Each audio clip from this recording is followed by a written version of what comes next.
จะรู้อาจารย์ครับในฐานะที่อาจารย์เป็นนักรัฐศาสตร์กรณีบิ๊กแบ็กที่ชาวบ้านเขาลื้อเนี่ยจิตวิทยามวลชนอาจารย์จะแก้ปัญหายังไงครับจิตวิทยามวลชนก็ถูกแล้วรัฐบาลก็ทำถูกในแง่ไหนต้องไปเจรจานะฮะจริงๆประธานโทษคุณธินกรที่เป็นผู้นำแกนนำ20 ชุมชนเนี่ยผมรู้จักดีเพราะว่าผมเคยจิตอาสาเหมือนกันเขาเคยเชิญไปให้เป็นพิธีกรให้กับชุมชนแก้ปัญหาความขัดแย้งในชุมชนเขาเลยนะตอนนั้นที่หมู่บ้านยิ่งเจริญอยู่เจริญไม่ยิ่งเจริญประธานโทษนะอยู่เจริญเขาก็ดีฮะชาวบ้านผมพอจะนึกภูมิประเทศออกว่าตรงนั้นเนี่ยต่ำเพราะว่าตอนที่ขับรถเข้าไปเนี่ยจำได้ว่าวิ่งเข้าไปในหมู่บ้านเนี่ยมันสโลปลงฮะอาจารย์ตอนนั้นผมยังไม่นึกว่าทำไมปรากฏว่าถนนมันถมขึ้นมาแล้วมันสูงกว่าทางเข้าหมู่บ้านเพราะนั้นมันก็จะเนินลาบลงไปนะครับผมไปให้ความรู้กับชุมชนในการแก้ปัญหาเพราะว่าชุมชนเขาเองก่อนหน้านี้ก็ขัดแย้งกันเรื่องนิติบุคคลเรื่องอะไรเขาไม่รู้ครับนะฮะเขาก็บอกว่าให้อาจารย์ช่วยไปเจรจาหน่อยนะครับแต่ว่าก็บอกว่าจิตวิทยามวลชนที่รัฐบาลทำก็คือต้องไปคุยต้องเอาคนที่ตัดสินใจได้ไปคุยด้วยเพราะชาวบ้านเขาก็บอกว่าคนที่ไปคุยตอนแรกเนี่ยคุยเสร็จแล้วก็บอกว่าไม่รู้เดี๋ยวขอกลับไปคุยใหม่นะวันนี้เนี่ยเขาก็บอกว่าถ้าคุยไม่รู้เรื่องวันหลังต้องขอนายกมาคุยเลยนะแต่วันนี้ก็บอกตรงนายกท่านเหนื่อยมากผมเห็นภาพตอนที่ไปต้อนรับทางผู้แทนจากจีนแล้วก็ผู้แทนจากเนเธอร์แลนด์ที่มาเข้าพบวันนี้เนี่ยปรากฏว่าคือหน้าท่านสวยนะฮะแต่ว่าดูท่านหมองๆไปเยอะเลยเพราะว่าท่านเหนื่อยอ่ะแล้ววันนี้ก็เข้าใจว่ายังอยู่สิงห์บุรีกลับมาไม่ได้เพราะได้ข่าวว่าเครื่องบินที่ไปส่งท่านเนี่ยบินกลางคืนไม่ได้แบบนี้อาจารย์นะอย่างกรณีมวลชนตรงนี้ถ้าสมมติว่ามวลชนคนอื่นที่อยู่ในแนวบิ๊กแบ็คขอรื้อบ้างเนี่ยเราจะแก้ปัญหาไงครับก็อย่างที่บอกครับคือตอนหลังเนี่ยทางกรุงเทพมหานครมาร่วมมือตามข่าวล่าสุดนะฮะกับทางสปภเนี่ยนะฮะมาร่วมจับมือกันก็คุยกันเป็นน้ำเป็นเนื้อแล้วเนื้อหนึ่งเดียวกันเพราะนั้นเขาก็จะตั้งกรรมการขึ้นมาร่วมกับชุมชนในการวินิจฉัยว่าอะไรที่รับได้รับไม่ได้อย่างไรนะเพราะว่าเรื่องอย่างนี้ก็อย่างที่เราเคยคุยกัน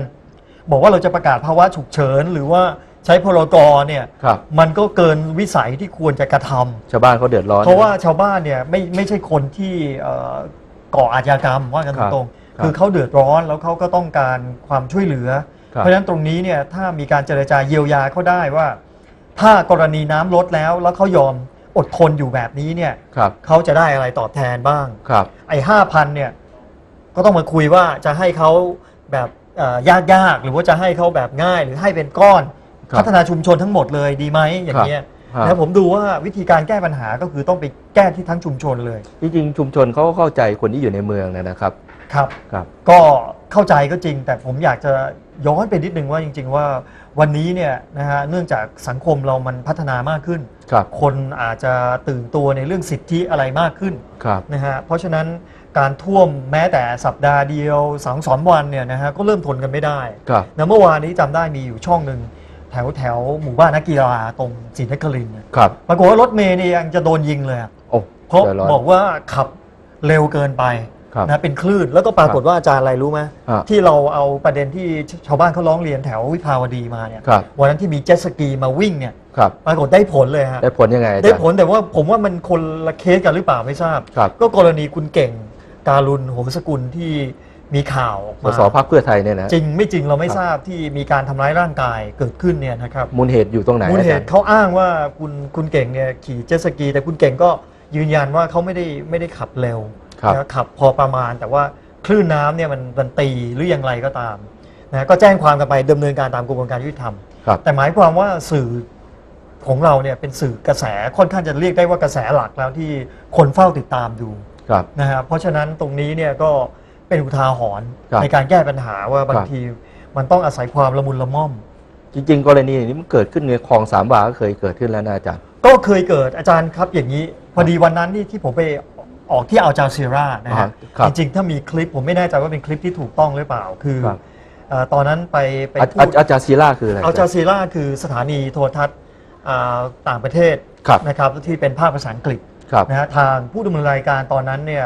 ไมค์ฮาน่าซึ่งเป็นคนดำเนินรายการ Inside Story เนี่ยเขาเนี่ยนะฮะอันนี้เป็นคนละประเด็นผมจำได้คลิปนั้นอาจจะหาไม่เจอนะฮะอันนี้ทั่วโลกเนี่ยฮะเป็นสำนักข่าวทั่วโลกเป็นตอนที่ออกมาพูด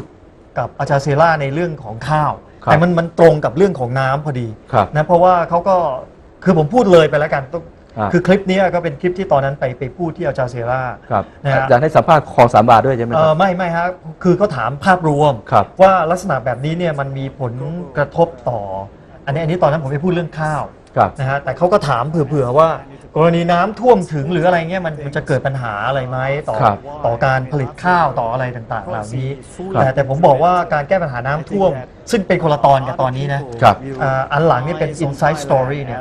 Inside Story นี่ผมไปพูดกับไมค์ฮันนา ครับ เขาถามตรงประเด็นเลยบอกว่าการบริหารจัดการน้ำมีปัญหาไหม ครับ ผม อาจารย์ ก็บอก ว่าไง ว่า ครับ ยืนยัน 100% ว่ามีปัญหา ปัญหาด้านไหน ปัญหาในเรื่องของการประสานงานนะครับประสานงานกันระหว่างทางฝ่ายรัฐบาล ฝ่ายผู้ปฏิบัติ อาจารย์ก็เห็นอยู่แล้วว่าทางรัฐมนตรีว่าการกระทรวงเกษตรและสหกรณ์ก็ออกมารับนะครับว่าวิธีการแก้ปัญหาของท่านเนี่ยเกิดขึ้นก็เพราะว่าท่านเองต้องการเผื่อเอาไว้สำหรับให้ทางชาวบ้านหรือชาวนาเนี่ย ครับ ได้สามารถปลูกข้าวได้3 ครั้งต่อปีประมาณนั้นก็อาจจะไม่ถึง 3 ครั้งพูดผิด แต่หมายความว่ารอให้เก็บเกี่ยวก่อนผมพูดผิดไม่ใช่ 3 ครั้งต่อปี แต่หมายความว่าต้องปล่อยให้ชาวบ้านนั้นเก็บเกี่ยวข้าวก่อนถึงจะสามารถให้น้ำผ่านไปได้ได้ยินมาอย่างนั้นนะฮะ ครับ จำผิดก็ต้องขออภัย ผมเคยดูอาจารย์ศิลากรณีที่เรื่องการเมืองนี่เขาถ่ายทอดสดเลยนะช่วงที่เสื้อเหลืองเสื้อแดงเนี่ยครับช่วงปราบปราม ครับ ไม่ได้เซ็นเซอร์เลย ครับ เป็นสื่อของประเทศไหนครับ ก็เป็นสื่อจริง ๆ แล้วอย่างนี้ฮะคือศูนย์กลางจริง ๆ ก็อยู่ที่ดูไบด้วย ครับ นะฮะที่โดฮาไม่ใช่ดูไบทุกที ครับ นะครับแล้วก็อีกที่หนึ่งถ้าในเอเชียของเราเนี่ยก็อยู่ที่มาเลเซีย คนดูทั่วโลก คนดูทั่วโลกแล้วก็เป็นสื่อค่อนข้างจะคือเขาตั้งขึ้นมาในช่วงเหตุการณ์หลัง9/11 ครับ นะที่รัฐบาลสหรัฐตอนนั้นเนี่ยไปบุกโจมตีอิรัก ค แล้ รั ว บ ก็ทำให้เกิดปัญหาการโต้เถียงกันว่า CNN ทำหน้าที่ ได้จริงแค่ไหนนะ นะ ฮะ ฮะ เพ เพ ราะ ราะ ว่า ว่าก ก ลา ลาย ย เป็ เป็น น ว่า ว่า CNN อาจจะไปเขาเรียกว่าไปโปรเทคนะฮะ ครับ โปรเทครัฐบาลมากเกินไป ครับ นะครับอันนี้ก็เลยเขาเลยตั้งสื่อเขาขึ้นมาเอง ผมรู้สึกว่า แบบเดียวกับ TPBS บ้านเรา เห็นบิลลาเดนก็ส่งคลิปไปลงที่อาจารย์ศิลาเลย ไม่คงไม่ใช่ ครับ บิลลาเดนไทยแน่นอนนะครับ คืออย่างนี้ปรากฏว่าของอาจารย์ศิลาเขาตั้งขึ้นมาเนี่ยเขาก็ระดมทุนกันระหว่างพวกบรรดาอาหรับประเทศอาหรับลีกต่างๆเนี่ย ครับ แล้วก็ลงขันกันตั้งสถานีเพื่อที่จะเอามา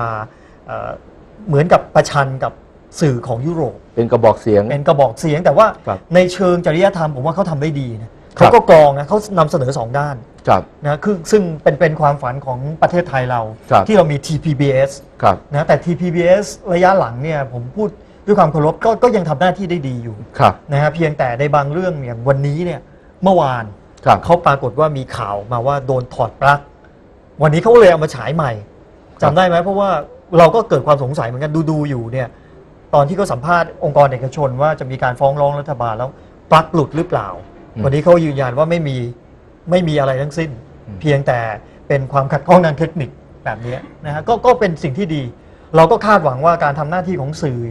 ซึ่งเสรีเนี่ยจะเสรีจริง จริง ๆ สื่อเสรีมันไม่ใช่มาตั้งแต่ปี 35 สมัยพลเอกสุ ก็ จิ ใช่ นดา เจตนา แล้ว มันเป็นอย่างนั้นนะ ก็ ฮะ คือ แต่ว่า ที่พลเอกสุจินดาดูดเสียงแล้วก็ไปบิดเบือนแล้วก็ ถูกต้อง ตั้งสื่อเสรีขึ้นมา แต่เราฝากไปถึง TPBS ว่ายังไงก็ตามในการเชิญบุคคลมาออกรายการเนี่ยขอให้คัดกรองไม่เป็นไร ถ้าไม่คัดกรองก็ต้องเอาบาลานซ์กัน ครับ จะเป็นเหลืองจะเป็นแดงเป็นหลากสีเป็นสลิมเป็นเสื้อสีไหนก็ต้องเอามานะฮะเอามาออกพร้อมๆกันนะครับไม่ใช่ว่าไปบล็อกตัวคนใดคนหนึ่งไว้ แล้วมันก็กลายเป็นแนวความคิดคนใดคนหนึ่ง ซึ่งไม่เหมาะสม จัดว่าเป็นโฆษณาชวนเชื่อได้ไหม ก็ อาจารย์ แรงไปฮะไม่ถึงขนาดนั้นครั ครับ บ เบรกดีกว่าอาจารย์ครับ ครับ ครับเดี๋ยวไปพบกันในช่วงที่ 3 ครับท่านผู้ชมครับ